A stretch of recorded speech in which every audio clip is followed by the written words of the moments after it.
The Staithes group of artists chose to focus on the lives and the work of the villagers as their subject matter.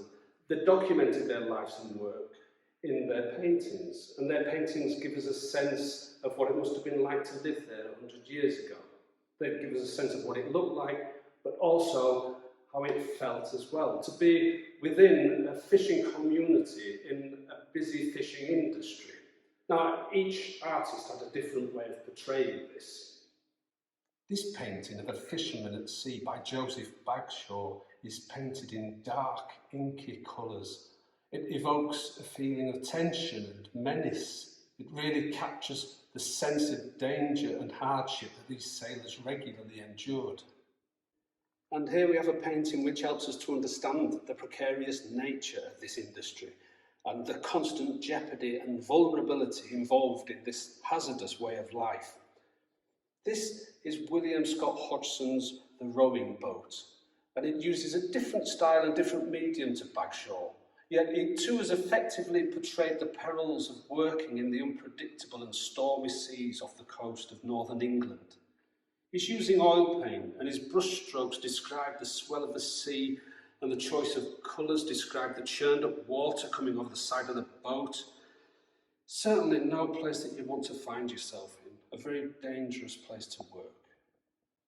Now back on dry land, and in contrast we have this beautiful watercolour painting by Dame Laura Knight entitled Mending Nets. Here we have an older gentleman who's in the process of mending nets. Maintenance was obviously an important thing within the fishing industry. Look at the concentration on his face as he's doing his job. Now, what particularly interests me about this painting is the insight that it gives us into the clothes that people wore.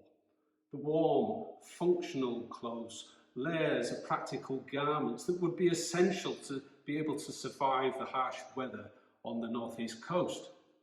But the hat is an interesting item. It suggests a Russian influence, possibly coming from the Scottish herring fleets that followed the shoals of herring down the coast. And Russia was a major market for their trade. This painting is also a great example of the style of clothing worn by the Staithes fishermen.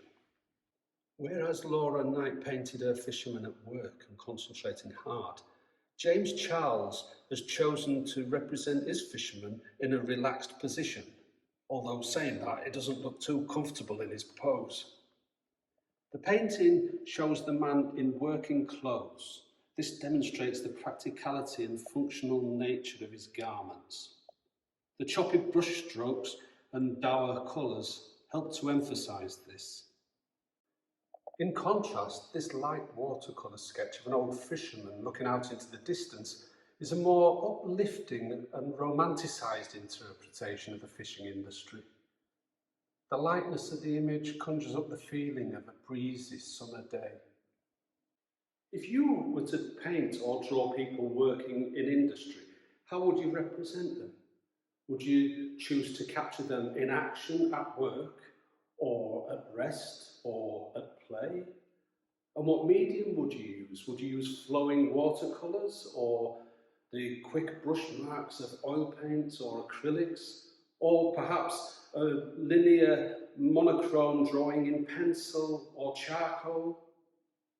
Have a go, try everything, and see what works best for you.